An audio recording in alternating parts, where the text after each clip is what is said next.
মঞ্জুর সংসারে সবাইকে স্বাগত জানাই। সবাই কেমন আছো? আশা করি ভালোই আছো। আমি আজকে তোমাদেরকে দেখাবো কাতলা মাছের একটা রেসিপি। চলো ঝটপট করে ফেলি। প্রথমে হলুদ দিলাম, তারপরে নুন দিলাম। নুন হলুদটা ভালো করে মাখিয়ে নিলাম। এবার একটু নুন হলুদটা মাখিয়ে একটু রাখবো। কড়াটা গরম হয়ে গেছে। এবার আমি সর্ষের তেল দিয়ে দিলাম মাছগুলো ভাজার জন্য। তেলটা আমার গরম হয়ে গেছে। এবার আমি এক এক করে মাছগুলো ভেজে নেব। মাছগুলো আমার সব ভাজা হয়ে গেছে বন্ধুরা। এর মধ্যে একটু তেল দিয়ে দেবো। এটা একটু কমে গেছে তো, যেহেতু এটা তেলের উপরে হবে সেহেতু একটু তেল দিলাম। একটু কালো জিরে দিয়ে দিলাম। তার সাথে দিলাম দুটো তেজপাতা, একটা শুকনো লঙ্কা। এবার আমি কুচিয়ে রাখা পেঁয়াজটা দিয়ে দিলাম।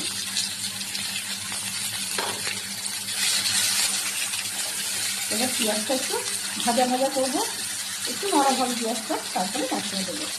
একটু নুন দিচ্ছি যাতে পেঁয়াজটা তাড়াতাড়ি নরম হয়ে যায়। পেঁয়াজটা অনেকটাই হয়ে এসেছে, অনেকটা হয়ে গেছে, আরেকটু হবে। পেঁয়াজটা আমার ভাজা হয়ে গেছে। এবার তার ফাঁকে আমি একটা মশলা করে দিয়েছিলাম, যে মশলাটা দেখাই তোমাদেরকে। এখানে টমেটো আর আদা পেস্ট করা আছে, একটু জিরের গুঁড়ো, লঙ্কার গুঁড়ো, একটু হলুদের গুঁড়ো দিয়েছি। এটা এখন আমি দিয়ে দেবো এর মধ্যে। মশলাটা পেঁয়াজের সাথে ভালো করে কষিয়ে নিই। এই যে মিক্সিতে মশলাটা করেছিলাম, এতে একটু জল দিয়েছি, আর মশলা লেগে থাকে তো মিক্সিতে, এটা একটু অল্প করে দেবো, বেশি দেবো না মশলা কষাবার জন্য।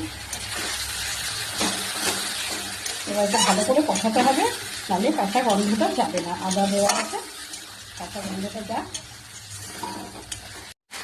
একটু সামান্য চিনি দিলাম যাতে বেশি ভালো হয়ে গেছে, তো একটু বালিশটা হয়ে যায়। এবার একটুখানি ভালো করে কষাবো, আর একটু কষাবো, যাতে তেলটা ছেড়ে যাবে, তারপরে জল দেবো। এই যে তেলটা উঠে গেছে, আস্তে আস্তে ভেসে উঠে তেলটা। এবার আমি জল দিয়ে দেবো। জলটা দিয়ে দিলাম। এইবার একটু ফুটবে, তারপরে মাছটা দেবো। এটা খুব একটা ঝোল হবে না, মাছটা দেবো। এই যে ঝোলটা ফুটে গেছে, এবার আমি এক এক করে এই যে মাছগুলো দিয়ে দেবো।